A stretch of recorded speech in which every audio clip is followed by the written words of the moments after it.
Hello बच्चा लोग, myself Rahul Chhabra from Jain academy Sikar. और ये आपका अपना चैनल है जैन अकेडमी। इसको चलाने वाले आप ही लोग हो।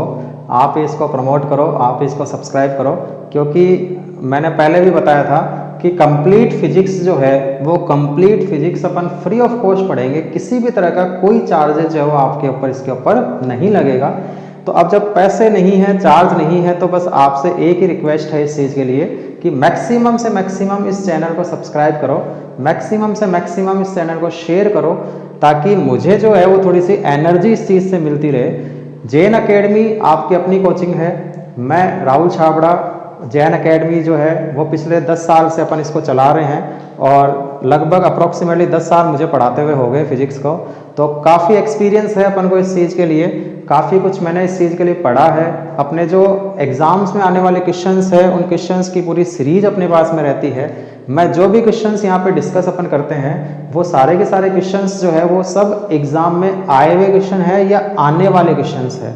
तो क्वेश्चंस आ भी सकते हैं इन फ्यूचर, जो भी क्वेश्चंस अपन यहाँ पे डिस्कस करते हैं।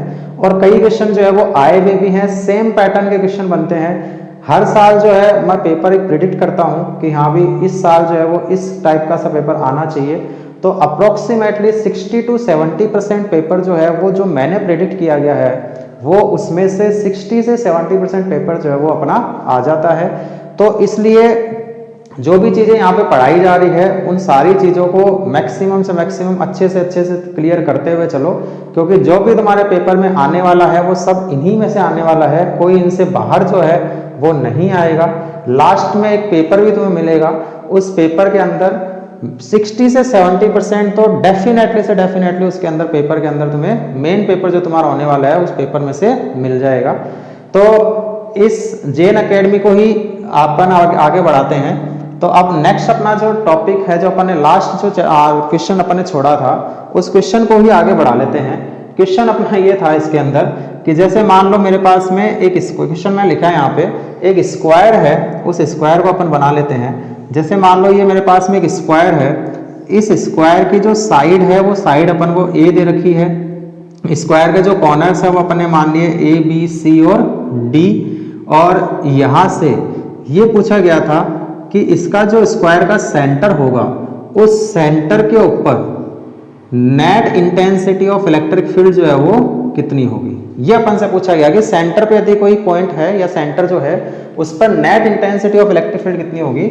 और अपन को ये बताया गया है कि इसके जो कॉर्नर्स है उस कॉर्नर्स के चारों कॉर्नर्स के ऊपर जो चार्ज रखा गया है वो चार्ज अपना प्लस का क्यू चार्ज है।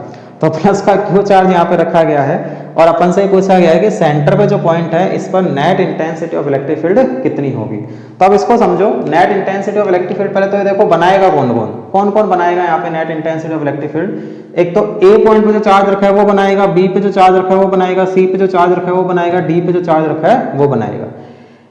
मैंने एक पॉइंट बताया था कि किसी भी पॉइंट पर यदि मुझे इंटेंसिटी ऑफ इलेक्ट्रिक फील्ड, देखो वही मैंने बोला, फिर से एक लाइन आ गई, उस लाइन को ध्यान में यदि है तो उसको रिकॉल करो कि किसी भी पॉइंट पर यदि इंटेंसिटी ऑफ इलेक्ट्रिक फील्ड अपन को पता लगानी है तो उस point per unit positive charge को लेकर आ जाओ। यूनिट पॉजिटिव चार्ज के ऊपर जितना फोर्स लगता है वो ही इंटेंसिटी ऑफ इलेक्ट्रिक फील्ड होती है। और यूनिट पॉजिटिव चार्ज पे लगने वाले फोर्स की जो डायरेक्शन होती है वो डायरेक्शन ही उस पॉइंट पर इंटेंसिटी ऑफ इलेक्ट्रिक फील्ड की डायरेक्शन होती है। तो अब यहां से देखो, यदि मैं यहाँ पे पॉजिटिव चार्ज को लेकर आ जाऊं तो ये पॉजिटिव चार्ज जो है वो इस पॉजिटिव चार्ज पे फोर्स लगाएगा। कैसा फोर्स लगाएगा? रिपल्सिव फोर्स लगाएगा। तो रिपल्सिव फोर्स लगाएगा तो मैं फोर्स की डायरेक्शन ये वाले बना देता हूँ। ये जो है ये फोर्स कौन सा है? ई ए। तो इंटेंसिटी भी कौन सी हो जाएगी? ई ए, क्योंकि फोर्स और इंटेंसिटी सेम होती है यूनिट पॉजिटिव चार्ज के ऊपर। तो इंटेंसिटी ई ए की डायरेक्शन तो ये आएगी। ऐसे ही ये पॉजिटिव, तो ईबी की जो डायरेक्शन होगी वो ईबी की डायरेक्शन कैसी हो जाएगी? यदि अपन ईबी की डायरेक्शन की बात करें तो ईबी की जो डायरेक्शन अपने पास में आएगी वो आएगी ये वाली, ये अपने पास में आ जाएगी ईबी की डायरेक्शन। ऐसे ही ये पॉजिटिव, तो ईसी की डायरेक्शन ऐसी आएगी। तो यदि मैं ईसी की डायरेक्शन को बनाना चाहूं तो ईसी की डायरेक्शन कैसी होगी वो चीज समझना। ईसी की जो डायरेक्शन आएगी वो अपने पास में आ जाएगी ये वाली। और ऐसे ये पॉजिटिव रिपल्सिव फोर्स, तो ईडी की जो डायरेक्शन आएगी वो ईडी की जो डायरेक्शन होगी वो कैसी डायरेक्शन हो जाएगी? ईडी की डायरेक्शन भी वो रिपल्सिव फोर्स की डायरेक्शन होगी। तो ये ईडी की डायरेक्शन अपने पास में आ जाएगी। ये कौन सी हो जाएगी? ईडी की डायरेक्शन। ठीक है, यदि अपन इस लेंथ की बात करें कि ये लेंथ कितनी होगी, कितनी होगी, वही मैथ की चीजें आ गई, लेंथ कितनी होगी ये वाली, यदि मैं AO BO CO DO यदि मैं इन सारी लेंथ की बात करूं तो ये लेंथ कितनी कितनी आएगी अपने पास में। यहाँ से वो समझो कि वही अपन एक वो मान लो कंपोनेंट लेके अपन इसको सोल्व कर सकते हैं। यदि मैं यहाँ से एक परपेंडिकुलर ड्रॉ करूं, ये वाला, समझना इस चीज को, तो ये जो लेंथ है वो कितनी है? a/2 भी हाफ लेंथ ही आएगी। ये लेंथ a/2 है। ये वाला जो एंगल है ये कितना बन रहा है? 45 डिग्री बन रहा है, 45 डिग्री। तो अब यहां से देखो, इसको दो तरीके से सोल्व कर सकते हैं। पहले इस तरीके से देख लेते हैं। इस AO का यदि मैं इधर कंपोनेंट लूंगा, AO cos 45 किसके इक्वल होना चाहिए? a/2 के। यदि मैं AO cos 45 लिखता हूं तो किसके इक्वल आना चाहिए? a/2, क्योंकि AO का यदि मैं इधर कंपोनेंट लूंगा तो AO cos 45 और ये एंगल तो समझ में आया 45 क्यों हुआ? अरे ये तो समझ में आ गया 45 क्यों हुआ, क्योंकि ये पूरा 90 था और इसका हाफ जो गया वो कितना हुआ? 45। 90 का हाफ 45 होता है। क्लियर? तो अब ये जो लेंथ है ये अपनी AO थी और AO का इधर कंपोनेंट लिया तो लेंथ कितनी आनी चाहिए? a/2। तो AO cos 45 हो गया a/2। cos 45 की वैल्यू, cos 45 की वैल्यू, cos 45 होता है a/2, तो सॉरी 1/√2। तो AO cos 45 हो गया 1/√2 इक्वल्स टू a/2। √2 उधर ले जाओ तो AO जो निकल के आएगा वो आ जाएगा √2/2 इंटू a। √2/2 कितना होगा? R2 को डिवाइड एक तरह से पार्टीशन में डिवाइड करो, √2 इंटू √2। √2 इंटू √2 क्या होगा? 2। तो √2 से एक √2 कैंसिल, नीचे बचेगा √2। तो AO जो बनेगा वो क्या हो जाएगा? a/√2। ठीक है, तो AO जो आएगा वो अपने पास में आएगा a/√2। ऐसे BO जो होगा वो भी a/√2, ऐसे CO जो होगा वो भी a/√2 और ऐसे DO जो होगा वो भी a/√2। अब इसको और दूसरे तरीके से भी सोल्व कर सकते हो। कैसे कर सकते हो? ये पूरी लेंथ कितनी है? ये पूरी लेंथ तो निकाल सकते हैं। ये A है और ये A है, तो ये पूरी कितनी होगी? √2a। √2a का हाफ जो होगा वो क्या होगा? A होगा।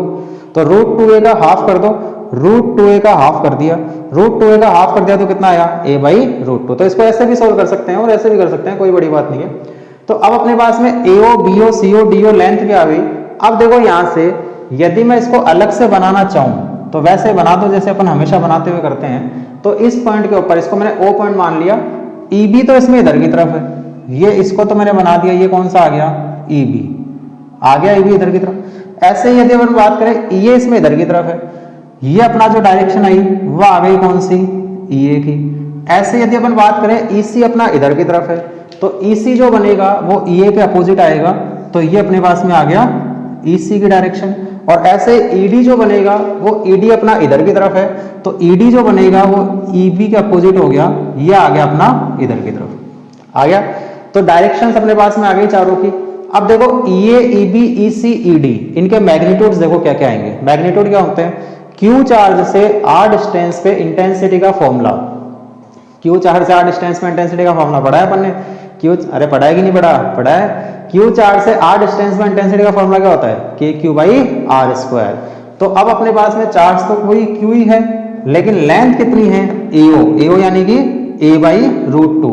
तो Q चार्ज से a/√2 डिस्टेंस पे जो इंटेंसिटी बनेगी EA वो कितनी हो जाएगी? यदि उसको अपन लिखना चाहें EA को तो EA अपने पास में आएगा KQ/r², यानी कि KQ/a/√2 का होल स्क्वायर। और a/√2 का होल स्क्वायर कितना होगा? √2 का स्क्वायर कितना होता है? 2 ऊपर चला जाएगा, तो 2 ऊपर चला जाएगा तो कितना आ जाएगा? 2KQ/a²। ये तो आ जाएगा EA। क्या EB भी इतना आएगा? बिल्कुल इतना ही आएगा। क्यों आएगा? क्योंकि वही चार्ज है वही डिस्टेंस है। EC के लिए बात करेंगे तो वही चार्ज है वही डिस्टेंस है। ED के लिए बात करेंगे तो वही चार्ज है और वही लेंथ है यानी कि डिस्टेंस है। यानी कि EA EB EC ED चारों आपस में इक्वल आएंगे। तो यदि मैं EB की बात करूंगा तो EB जो मेरे पास में आएगा वो भी इतना ही आना है। कितना आएगा? 2KQ/a²। EC की बात करेंगे तो EC भी अपने पास में उतना ही आना है। EC भी कितना आएगा? वही आएगा 2KQ/a²। ED की बात करेंगे तो ED भी अपने पास में उतना ही आना है। कितना आएगा? क्योंकि चार्ज भी सेम है लेंथ भी सेम है, तो वही आना है 2KQ/a²। क्लियर? तो अब यदि मैं पॉइंट ओ पर नेट इंटेंसिटी की बात करूं तो पॉइंट ओ पर अपने पास में प्रिंसिपल ऑफ सुपरपोजिशन जो था, वो प्रिंसिपल ऑफ सुपरपोजिशन ये बोलता है कि नेट इंटेंसिटी जितनी भी इंटेंसिटीज होती है उन सब का क्या हो जाता है, वेक्टर सम हो जाता है।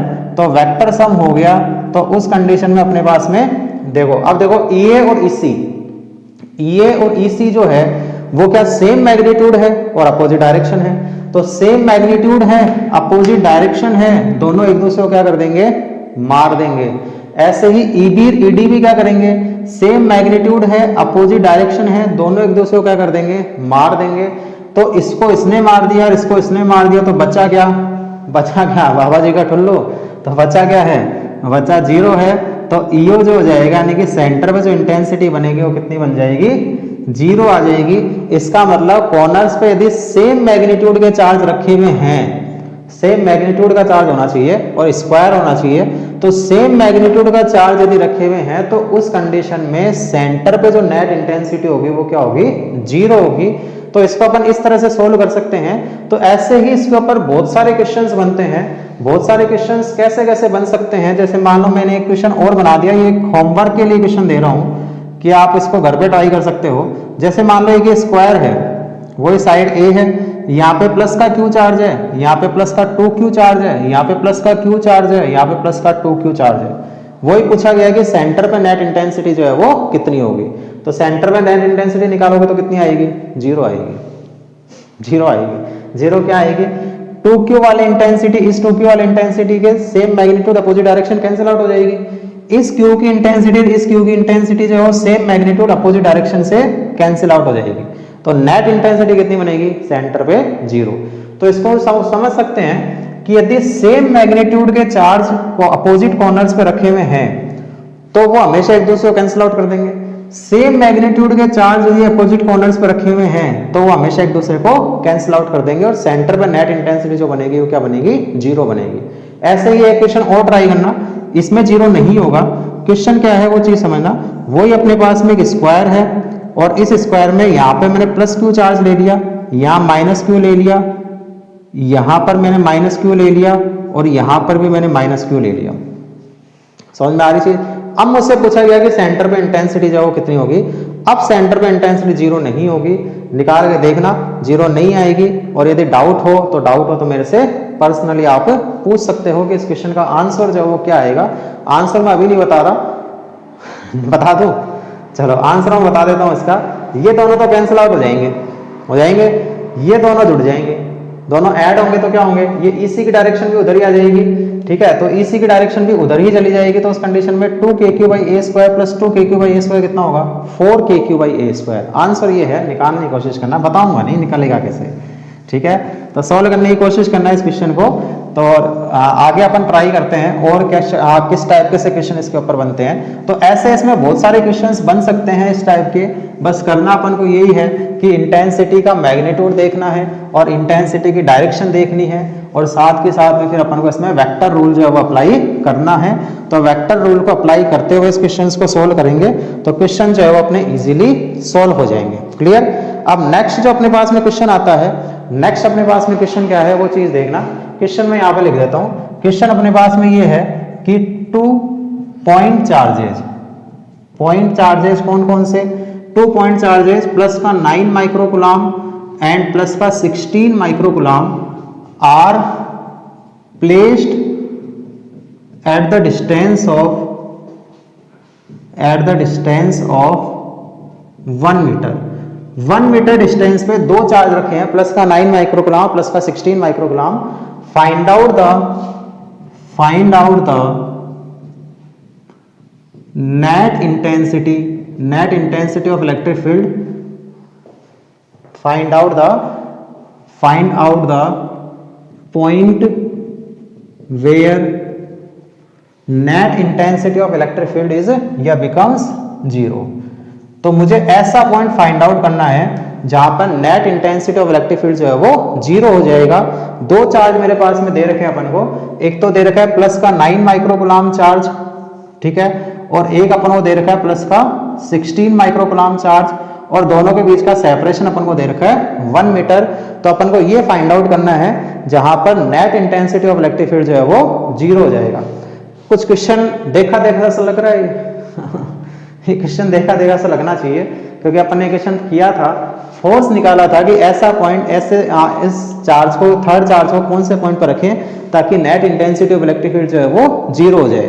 तो अब अपन को यही देखना है कि अब थर्ड चार्ज तो अपने पास में कौन सा हो जाएगा, भी इलेक्ट्रिक फील्ड निकालना है, तो थर्ड चार्ज कौन सा लेकर आएंगे अपन, यूनिट पॉजिटिव चार्ज। तो यूनिट पॉजिटिव चार्ज लाओ चाहे मत लाओ, अपन को तो इंटेंसिटी से मतलब है। तो अब पहले तो ये बताओ कि इंटेंसिटी जीरो के बीच में होगी या इधर होगी या इधर होगी। फोर्स के लिए मैंने एक लाइन बोली थी, फिर लाइन वाली चीज आ गई। तो फोर्स के लिए मैंने एक लाइन बोली थी, फोर्स वहां पे जीरो होता है यदि सेम मैग्नीट्यूड सेम नेचर के चार्ज हैं, तब तो फोर्स हमेशा बीच में जीरो होगा। ठीक है, दोनों चार्जेस के बीच में जीरो होगा, चाहे दोनों पॉजिटिव पॉजिटिव हो चाहे दोनों नेगेटिव नेगेटिव हो। यानी कि सेम नेचर के यदि चार्ज होंगे तब तो फोर्स जो है वो बीच में जीरो होगा, और यदि अपोजिट नेचर के चार्ज होंगे तो जीरो बाहर होगा। लेकिन बाहर किधर होगा, उसके लिए मैंने एक लाइन बताई थी, बाहर उधर होगा जिस चार्ज का मैग्नीट्यूड कम होगा। समझ में आ रही थी? जैसे मान लो मैं ये बोल दूं कि एक तो मेरे पास में प्लस का 9 माइक्रोकूलम चार्ज था और एक मेरे पास में माइनस का 16 माइक्रोकूलम चार्ज था, वही डिस्टेंस 1 मीटर थी, और अब मुझसे पूछा गया कि नेट इंटेंसिटी कहाँ जीरो होगी, तो कहाँ जीरो होगी, फोर्स कहाँ जीरो होता था, फोर्स का अपन ने बोला था फोर्स कहाँ जीरो होता था, 9 के बीच में होता था। क्या बीच में होता था? बीच में नहीं होता था। बीच में क्यों नहीं होता था? क्योंकि पॉजिटिव कार्ड आउट इधर की तरफ डायरेक्शन, नेगेटिव कार्ड भी इधर की तरफ डायरेक्शन, दोनों डायरेक्शन सेम हो जाती, ऐड हो जाती, जीरो हो ही नहीं सकता। जीरो तभी होता जब डायरेक्शन अपोजिट होती है, तब ही जीरो हो सकता है। भी मेरे पे यदि दो फोर्स लग रहे होंगे तो फोर्स मेरे पे नेट जीरो कब हो सकता है, जब दोनों फोर्स अपोजिट डायरेक्शन में लग रहे होंगे। ठीक है, और सेम मैग्नीट्यूड के लग रहे होंगे। तो अपन मैग्नीट्यूड की फिलहाल बात नहीं कर रहे, जब दोनों फोर्स अपोजिट डायरेक्शन में लग रहे होंगे तभी मेरे ऊपर नेट फोर्स जो जीरो हो सकता है। 100 न्यूटन से कोई मुझे उधर खींच रहा है और 100 न्यूटन से कोई मुझे उधर खींच रहा है, तो उस कंडीशन में मेरे ऊपर जो नेट फोर्स होगा वो क्या हो जाएगा, जीरो हो जाएगा। तो इसका मतलब फोर्सेस जो है वो अपोजिट डायरेक्शन में ही जीरो होते हैं। या वेक्टर की यदि बात करें तो वेक्टर जब दो अपोजिट डायरेक्शन में लग रहे होते हैं तभी जीरो हो सकते हैं, नहीं तो जीरो नहीं हो सकते हैं। तो अब यहाँ पे देखो, इन दोनों चार्जेस को मिलाने वाला, अब यदि सेम नेचर के चार्ज है तो वही वाली चीज हो गई, सेम नेचर के चार्ज है तो इंटेंसिटी कहाँ जीरो होगी, बीच में। तो बीच में कहाँ, इन दोनों के बीच में। इन दोनों के बीच में कोई सा भी एक पॉइंट मान लो, मैंने मान लिया कि इस पॉइंट के ऊपर इंटेंसिटी जो है वो जीरो हो गई, इसको मैंने मान लिया पॉइंट O। ठीक है, और प्लस 9 माइक्रोकूलम से इसकी जो डिस्टेंस है वो मैंने मान ली x, और प्लस 16 से कितनी हो जाएगी, 1 माइनस एक्स। ठीक है, 1 अपन ने मीटर में ले रखा है तो x भी अपना किस में आएगा, मीटर में ही आएगा। समझ में आ रही चीज? ये चीज इंपॉर्टेंट है, इसको ध्यान रखना। फिर वही लाइन आ गई, यदि अपन ने इसको 1 यदि सेंटीमीटर में दे रखा है और मैंने 1 माइनस एक्स कर दिया, तो इसका मतलब x की वैल्यू किस में आएगी, सेंटीमीटर में आएगी, वो मीटर में नहीं आएगी। ठीक है, तो इसलिए ये चीज ध्यान रखना। तो जैसा अपन लेंगे उसके अकॉर्डिंग ही अपन को आंसर मिलेगा। तो अब देखो यहाँ से प्लस 9 माइक्रोकूलम जो है उसको मैंने A नाम दे दिया और प्लस 16 माइक्रोकूलम को मैंने B नाम दे दिया। प्लस 9 माइक्रोकूलम इस पॉइंट पर इंटेंसिटी किधर बनाएगा, कौन से डायरेक्शन में बनाएगा, कौन से बनाएगा भाई? तो प्लस 9 पॉजिटिव चार्ज कैसा बनाता है, आउटवर्ड की inward, outward. Positive charge intensity हमेशा कैसे बनाता है, आउटवर्ड डायरेक्शन में। यानी कि प्लस 9 माइक्रोकूलम जो इंटेंसिटी बनाएगा वो कैसे बनाएगा, आउटवर्ड डायरेक्शन में। इसको मैंने नाम दे दिया EA।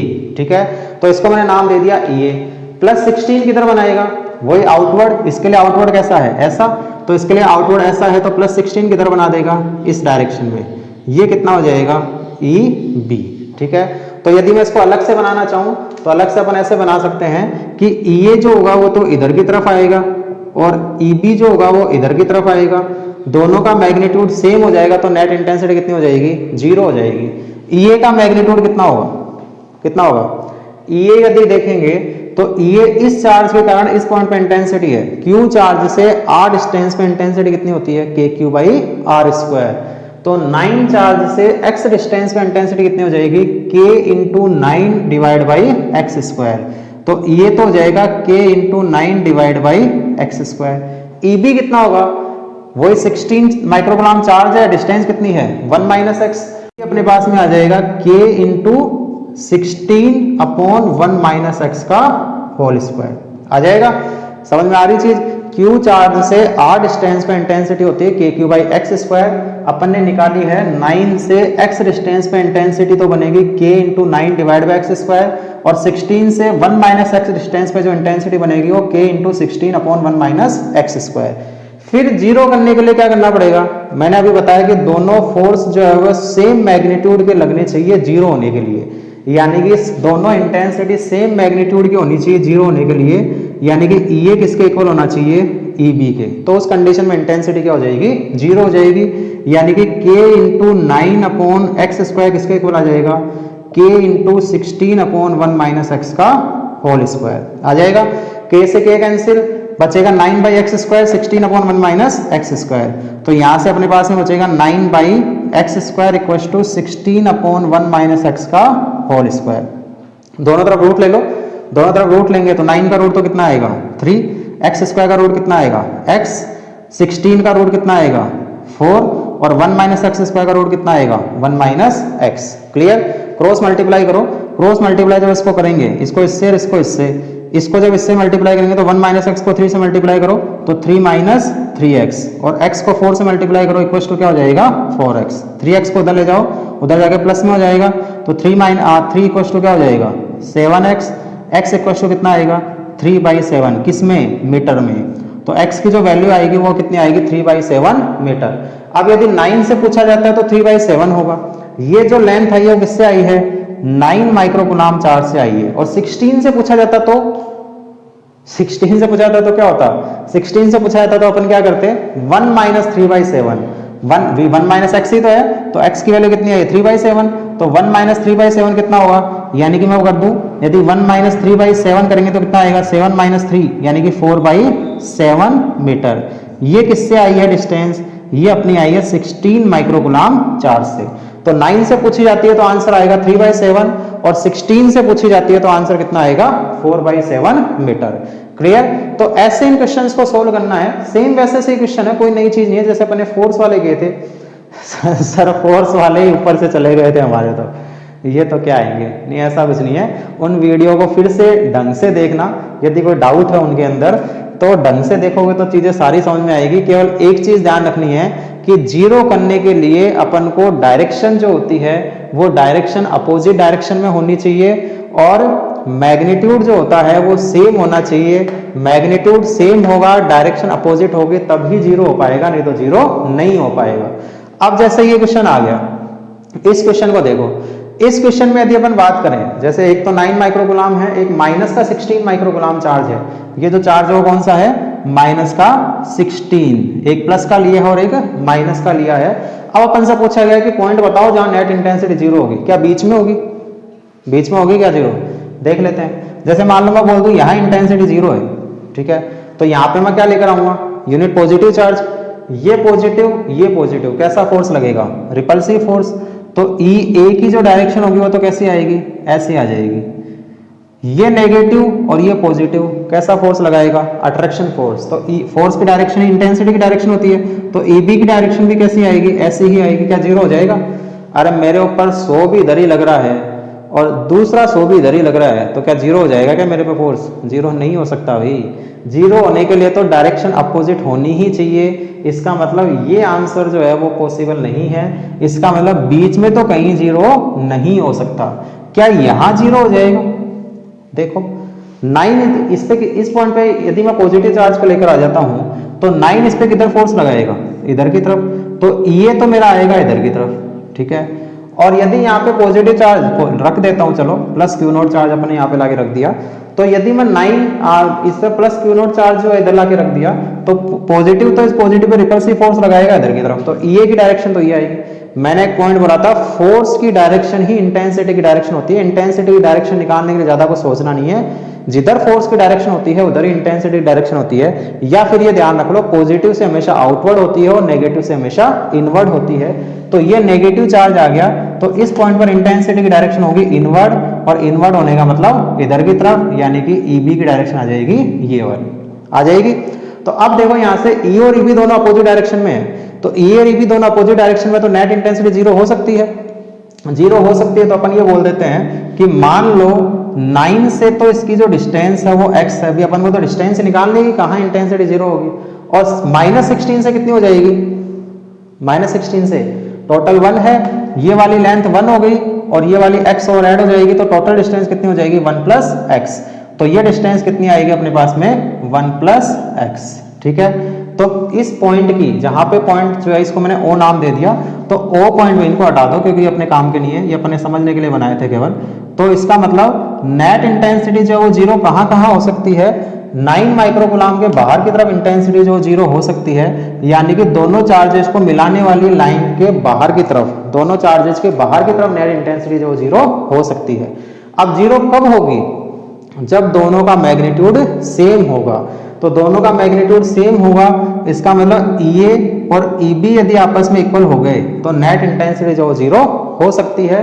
तो EA कितना होगा, EA कितना है, इस A चार्ज के कारण, यानी कि 9 से x डिस्टेंस पे इंटेंसिटी कितनी होगी KQ/x²। तो KQ/x² होगा तो कितना होगा K × 9 / x²। ठीक है, और EB कितना होगा, इस -16 से 1 + x डिस्टेंस पे इंटेंसिटी, तो ये कितनी हो जाएगी K × 16/1 - x, सॉरी 1 + x का होल स्क्वायर। डिस्टेंस कितनी है 1 + x। अच्छा, इसमें -16 आएगा +16 आएगा, अभी तो कई होगे कंफ्यूजन यही है कि -16 क्यों नहीं लिया। तो मैंने एक चीज बताई थी, अपन ने डायरेक्शन को मेंशन कर दिया है, तो अब अपन को चार्ज हमेशा प्लस में ही लेके चलने हैं। हमेशा फर्स्ट चैप्टर के अंदर डायरेक्शन को मेंशन करते हुए चलो, यदि डायरेक्शन को मेंशन कर दिया है तो चार्ज का मैग्नीट्यूड हमेशा ही प्लस में लेना है, कभी अपन को नेगेटिव लेना ही नहीं है। ये चीज की गांठ मान लो कि फर्स्ट चैप्टर के अंदर अपन जब भी चार्ज की वैल्यूज पुट करेंगे तो वो हमेशा अपन को प्लस में ही लेके चलनी है, माइनस में लेनी ही नहीं है। क्लियर, क्योंकि गुलाम ने अपन को यही बोला था कि फोर्स जो होता है वो दोनों चार्जेस के मैग्नीट्यूड के मल्टीपल के डायरेक्टली प्रोपोर्शनल होता है। वहां मैग्नीट्यूड वर्ड एक बहुत ही इंपॉर्टेंट वर्ड था, क्योंकि अपन ने चार्ज का मैग्नीट्यूड लिया था, वहां पे अपन ने चार्ज चाहे प्लस में हो तो भी प्लस में ही लिया था और माइनस में हो तो भी अपन ने प्लस में ही लिया था। तो इसका मतलब अपन को चार्ज को हमेशा प्लस में ही लेके चलना है। इस कंफ्यूजन को हमेशा मिटाते हुए चलना कि फर्स्ट चैप्टर के अंदर अपन जो भी फॉर्मूला काम में लेंगे, जो भी XYZ जो भी फॉर्मूला काम में लेने वाले हैं, उसमें चार्ज को हमेशा अपन को प्लस में ही लेके चलना है, चाहे वो माइनस में दे रखा हो चाहे वो प्लस में दे रखा हो। क्लियर, अब इसको आगे सोल्व कर लो। K से K कैंसिल, 9/x², यहाँ तो बचा अपने पास में 9/x², यहाँ बचा 16/1 + x का होल स्क्वायर। दोनों तरफ रूट ले लो, रूट ले लेंगे तो इधर बचेगा 3/x और इधर बचेगा 4/1 + x हो जाएगा। क्रॉस मल्टीप्लाई कर दो, इनको क्रॉस मल्टीप्लाई करेंगे तो 1 + x को 3 से मल्टीप्लाई करेंगे तो 1 से मल्टीप्लाई होगी 3 और x से मल्टीप्लाई होगी 3x इक्वल टू क्या हो जाएगा 4x। 3x उधर जाएगा तो माइनस का 3x बनेगा, तो 3 इक्वल टू क्या हो जाएगा x, यानी कि x कितना आएगा 3 मीटर डिस्टेंस पे जाके जो नेट फोर्स होगा वो क्या हो जाएगा 0 हो जाएगा। यानी कि 9 से तो कितना हो गया, ये तो किससे आए हैं 9 माइक्रोकूलम से। 9 माइक्रोकूलम से तो कितने डिस्टेंस पे है 3 मीटर डिस्टेंस पे, और 16 से कितना होगा 16 से देखेंगे तो 1 + 3, 1 + 3 का मतलब 4, यानी कि 16 से यदि अपन बात करें तो कितनी डिस्टेंस आएगी 4 मीटर, किससे 16 माइक्रोकूलम चार्ज से। तो 16 माइक्रोकूलम -16 माइक्रोकूलम चार्ज से, तो -16 माइक्रोकूलम चार्ज से तो 4 मीटर डिस्टेंस पे आएगा, और 9 माइक्रोकूलम चार्ज से 3 मीटर डिस्टेंस पे नेट इंटेंसिटी जो 0 होगी। अब नेट इंटेंसिटी जहां 0 होती है उन पॉइंट्स को अपन एक टर्म में नाम देते हैं जिसको बोला जाता है न्यूट्रल पॉइंट। ठीक है, तो ये जो पॉइंट है इस पॉइंट को एक्चुअल में क्या बोला जाता है, ये पॉइंट कैसा है न्यूट्रल पॉइंट है। ये जो पॉइंट था वो एक्चुअल में कैसा था न्यूट्रल पॉइंट था। तो ऐसे पॉइंट जहां पर इंटेंसिटी या फोर्स 0 हो जाते हैं उन पॉइंट्स को नाम दिया जाता है न्यूट्रल पॉइंट। क्लियर है यहाँ तक। तो ये इस टाइप के से क्वेश्चंस इसके अंदर बनते हैं। मैं एक क्वेश्चन और ले लेते हैं अपन इसके अंदर, इसको नोट करो, उसके बाद में अपन एक क्वेश्चन और ले लेते हैं। ठीक है, इसमें क्वेश्चन ऐसा ही है, बस उस वाले क्वेश्चन के अंदर यहाँ +16 की जगह -16 आ जाएगा। By question same as it is जैसे कैसे नोट करना है। तो अब नेक्स्ट अपना क्वेश्चन देखो, नेक्स्ट अपना जो क्वेश्चन है अपन एक क्वेश्चन और ट्राई कर लेते हैं, थोड़ा सा और समझ में आ जाएगी चीजें और क्लियरिटी आ जाएगी चीजों के अंदर। तो अब एक क्वेश्चन और ट्राई करते हैं। सर ज्यादा हो गया, ज्यादा नहीं हुआ भैया, क्वेश्चंस जो है अनलिमिटेड क्वेश्चन है फिजिक्स के अंदर, जितने क्वेश्चन कर लोगे उतनी ही फिजिक्स जो है वो और अच्छे से क्लियर होती जाएगी। यदि क्वेश्चन से डरोगे, न्यूमेरिकल से डरोगे तो फिजिक्स से डर लगना शुरू हो जाएगा, फिजिक्स कभी क्लियर नहीं होगी। इसलिए क्वेश्चन से खेलते हुए चलो, क्वेश्चन से यदि खेलते हुए चलोगे ना तो फिजिक्स जो है वो उंगलियों पे रहेगी, फिर कहीं दिक्कत नहीं आएगी। क्योंकि क्वेश्चंस करेंगे तो फॉर्मूले अपने आप याद होते जाएंगे, और जहां फॉर्मूले याद हो गए तो जैसे ही क्वेश्चन आता है माइंड में स्ट्राइक करेगा कि हाँ भी यहाँ पे ये फॉर्मूला अप्लाई होना चाहिए। क्लियर? तो इसलिए क्वेश्चन से खेलते हुए चलो, मैक्सिमम से मैक्सिमम क्वेश्चन जो है वो सोल्व करो। तो मैक्सिमम से मैक्सिमम क्वेश्चन सोल्व करेंगे तब जाके अपना क्वेश्चन जो है वो क्लियर हो जाएंगे। तो अब यहाँ से देखो, जैसे मान लो मैंने एक क्वेश्चन को और बढ़ा दिया, एक क्वेश्चन अपन और लेते हैं। 2 पॉइंट चार्जेस कौन कौन से, कोई से भी ले लो। मैंने ले लिया जैसे एक प्लस का, एक तो माइनस लेते हैं, माइनस का 4 माइक्रोकुलाम, और एक मैंने ले लिया जैसे मान लो प्लस का 25 माइक्रोकुलाम, और डिस्टेंस अपन ने वही ली है 1 मीटर डिस्टेंस पर रखे हुए हैं। तो अपन को ये पता लगाना है कि ऐसा पॉइंट जहां पर नेट इंटेंसिटी 0 होगी। तो मैं यदि बनाना चाहूं तो ये बन जाएगा, माइनस का तो हो गया 4 माइक्रोकुलाम चार्ज, ठीक है, और प्लस का हो गया 25 माइक्रोकुलाम चार्ज, और अपन को ये पता लगाना है कि नेट इंटेंसिटी कहाँ 0 होगी। दोनों के बीच के जो सेपरेशन है वो कितना दे रखा है, 1 मीटर डिस्टेंस अपन को दे रखा है। क्लियर? पहले तो बताओ नेट इंटेंसिटी कहाँ 0 होगी, बीच में? बीच में होगी क्या? अपोजिट नेचर के चार्ज है तो क्या बीच में 0 हो सकती है? नहीं हो सकती। तो बीच में तो 0 नहीं हो सकती, तो फिर 0 कहाँ होगी? या तो इधर होगी या इधर होगी। तो किधर होगी? तो किधर होगी भैया? तो किधर होगी? तो ये कैसे पता चले? ये पता चलेगा जिसका मैग्नीट्यूड कम होता है उधर 0 होती है। क्यों? इसका रीजन मैंने फोर्स वाले पॉइंट में बताया था कि कहाँ पे फोर्स 0 होता है, बाहर किधर जिसका मैग्नीट्यूड कम होता है उधर ही 0 क्यों होती है, उसका रीजन मैंने फोर्स में बताया था। फोर्स वाले जो अपन क्वेश्चन किए थे, अभी और बता दूंगा इस चीज को। तो अब यहाँ से देखो, जैसे मैं ये मान लेता हूँ कि यहाँ पर नेट इंटेंसिटी 0 हो गई, यानी कि यहाँ पे मुझे क्या मिल गया, न्यूट्रल पॉइंट मिल गया। ये 4 ही तो कम है, यहाँ पे मैग्नीट्यूड किसका कम है, 4 की 25। अरे 4 और 25 में छोटा कौन है, 4। तो 4 छोटा है तो न्यूट्रल पॉइंट 4 की तरफ मिलेगा, बाहर की तरफ मिलेगा, अपन को पता ही है। तो इसको मैंने नाम दे दिया A पॉइंट, इसको मैंने नाम दे दिया B पॉइंट।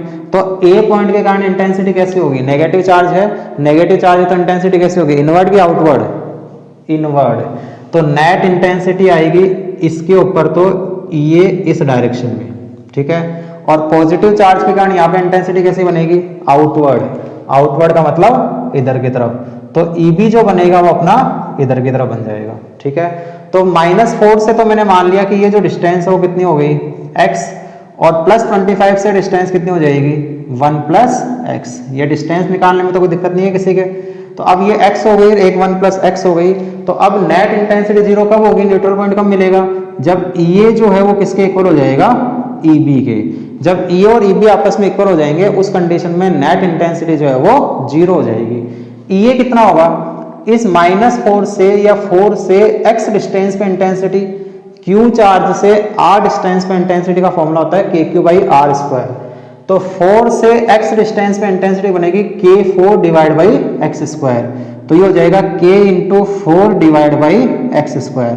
और EB कितना होगा, 25 से 1 + x डिस्टेंस पे इंटेंसिटी कितनी होगी, K × 25/1 + x का होल स्क्वायर। क्लियर? अब इसको आगे सोल्व कर लो, कुछ नहीं करना। अब इसको आगे सोल्व करेंगे तो K से तो K कैंसिल, 4/x², इधर तो बचा 4/x², और इधर कितना बचा, 25/1 + x का होल स्क्वायर, 25/1 + x का होल स्क्वायर। क्लियर? दोनों तरफ रूट ले लो, रूट ले लेंगे तो कितना हो जाएगा, 2/x। 4 का रूट कितना होता है, 2, 4 का रूट 2 होता है, तो 2/x, और 25 का रूट कितना होगा, 5, और 1 + x² का रूट कितना होगा, 1 + x। ठीक है, क्रॉस मल्टीप्लाई करो, 2 को इससे और 5 को इससे, तो 2 + 2x तो कितना होगा, 5x। 2x उधर जाके माइनस का 2x बनेगा, तो 2 = कितना आ जाएगा, 3x। तो x = कितना आएगा, 2/3। किस में, मीटर में, क्योंकि अपन ने 1 को मीटर में लिया है, तो आंसर आएगा मीटर में। किससे आया है मीटर में, 4 से। तो ये डिस्टेंस तो किससे है, 4 माइक्रोकुलाम चार्ज से तो कितने डिस्टेंस पे है, 2/3 मीटर पे। मान लो अपन से 25 से पूछा जाता, तो 25 से कितना होता, 1 + x। 1 + x का मतलब 1 + 2/3, यानी कितना हो गया, 5/3 मीटर। तो 5/3 डिस्टेंस किससे हो गई, प्लस का 25 माइक्रोकुलाम चार्ज से। तो 25 माइक्रोकुलाम चार्ज से तो 5/3 डिस्टेंस पे होगा और 4 माइक्रोकुलाम चार्ज से 2/3 मीटर डिस्टेंस पे रहेगा। तो ये अपन को इस तरह से इन क्वेश्चंस को सोल्व करके देखना है। मैक्सिमम प्रैक्टिस करते रहो और मैक्सिमम से मैक्सिमम प्रैक्टिस करोगे तो उतनी ही अच्छे से फिजिक्स जो क्लियर होती जाएगी। तो ये अपने इंटेंसिटी से रिलेटेड क्वेश्चंस जो थे मैक्सिमम क्वेश्चंस अपन ने कर लिए हैं और भी बहुत क्वेश्चन इस पे बनते हैं। तो जितने क्वेश्चंस ट्राई करोगे उतनी ही ज़्यादा अच्छे से टॉपिक जो है वो अपना क्लियर होता जाएगा। तो ऐसे ही पढ़ते रहो, चैनल को लाइक करते रहो, सब्सक्राइब करते रहो ताकि ज़्यादा से ज़्यादा बच्चों जो है इन चीज़ों का फ़ायदा उठा सके, क्योंकि फ्री ऑफ कॉस्ट सारी चीज़ें मिल रही है आप लोगों को। तो जब सारी चीज़ें फ्री ऑफ कॉस्ट ही है, कोई चार्ज ही नहीं है, तो बस इतना ही करना है, लाइक करना है, शेयर करना है, सब्सक्राइब करना है और कुछ नहीं करना है। बाकी पढ़ते रहो, अच्छे से पढ़ते रहो। कोई भी डाउट आता है तो मैं अपने नंबर फिर से बता देता हूँ। मेरे जो पर्सनल नंबर है वो नंबर मैं बता रहा हूँ 9529501663।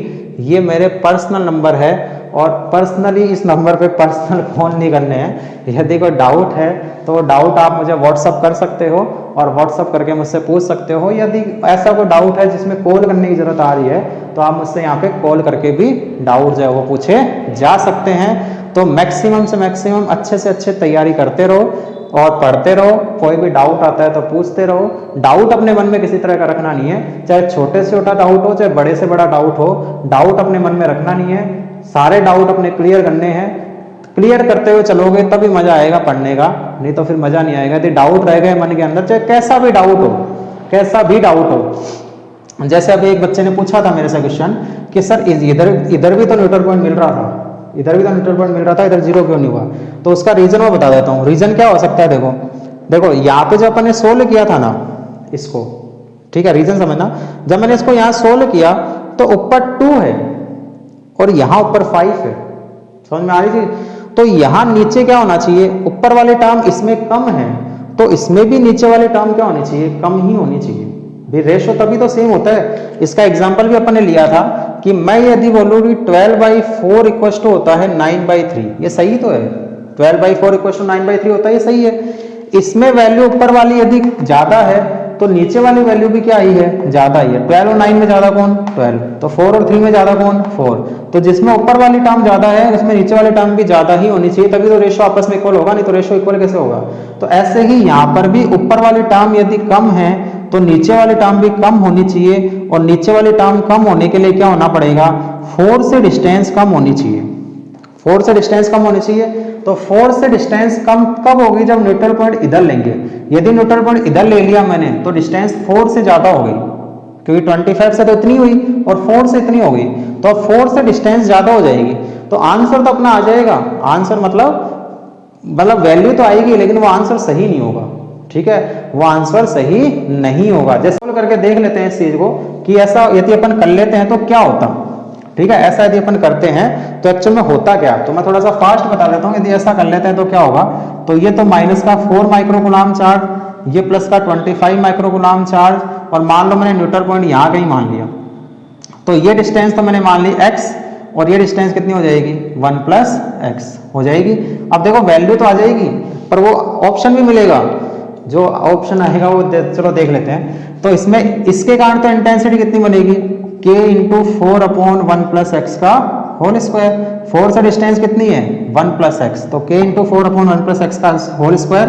25 से डिस्टेंस है x, तो k × 25/x²। k से k कैंसिल, रूट ले लो दोनों तरफ, 2/1 + x = 5/x, क्रॉस मल्टीप्लाई करो, 2x = 5 + 5x। 2x या इसको इधर ले आओ, तो इसको इधर ले आएंगे तो माइनस का क्या आ जाएगा, 3x = 5, तो x = कितना आएगा, -5/3। अब आंसर तो आ रहा है -5/3, ऑप्शन भी मिलेगा लेकिन वो सही नहीं है, ठीक है। तो x की वैल्यू -5/3 आने का मतलब क्या हुआ, x की वैल्यू -5/3 आने का मतलब क्या हुआ कि ये माइनस, इधर तो प्लस में ले रहे थे, -5/3 आने का मतलब इधर हो गया, यही 2/3। 16 से कितना हुआ था, 5/3। अपने निकाला था 25 से, 25 से उधर लेंथ कितनी आई थी, 5/3। तो इससे कितनी डिस्टेंस पे आ रहा है, -5/3, मतलब इधर ही पहुंच गया पॉइंट, समझ में आ रही थी। तो ऐसा इसका मतलब जीरो उसकी तरफ ही होगा जिधर मैग्नीट्यूड जो है वो कम होगा, उसकी तरफ ही जीरो होगा, दूसरे वाले चार्ज की तरफ जीरो नहीं होगा। जिसका मैग्नीट्यूड ज्यादा है वहां कभी भी जीरो नहीं होगा, हमेशा कम मैग्नीट्यूड वाले पॉइंट की तरफ ही जीरो होगा। उसका रीजन यही होता है कि ऊपर वाली टर्म जिसमें कम होगी नीचे वाली टर्म भी कम होगी, ऊपर वाली टर्म जिसमें ज्यादा होगी नीचे वाली टर्म भी ज्यादा होगी, तभी दोनों आपस में इक्वल होंगे, नहीं तो आपस में इक्वल नहीं होंगे। तो इंटेंसिटी बराबर तभी होगी जब अपन ने पॉइंट जो लिया है वो कम मैग्नीट्यूड की बात करो, प्लस माइनस देखना ही नहीं है इसके अंदर, प्लस माइनस नहीं देखना है, मैग्नीट्यूड जिसका कम है। 4 और 25 में कम कौन है? 4, ठीक है। तो जिधर मैग्नीट्यूड कम है उधर ही इंटेंसिटी क्या होगी? जीरो होगी। क्लियर? तो ये इस तरह से क्वेश्चंस इसके ऊपर आते हैं। तो इंटेंसिटी के ऊपर मैक्सिमम क्वेश्चंस अपन ने कर लिए हैं, और यदि कोई क्वेश्चन दिमाग में आता है तो वो क्वेश्चन और डिस्कस कर लेंगे, नहीं तो फिर अपना नेक्स्ट टॉपिक जो है उसको शुरू करेंगे। तब तक देखते रहो, अच्छे से पढ़ते रहो, और लाइक सब्सक्राइब चैनल को करते रहो और मजे करते रहो।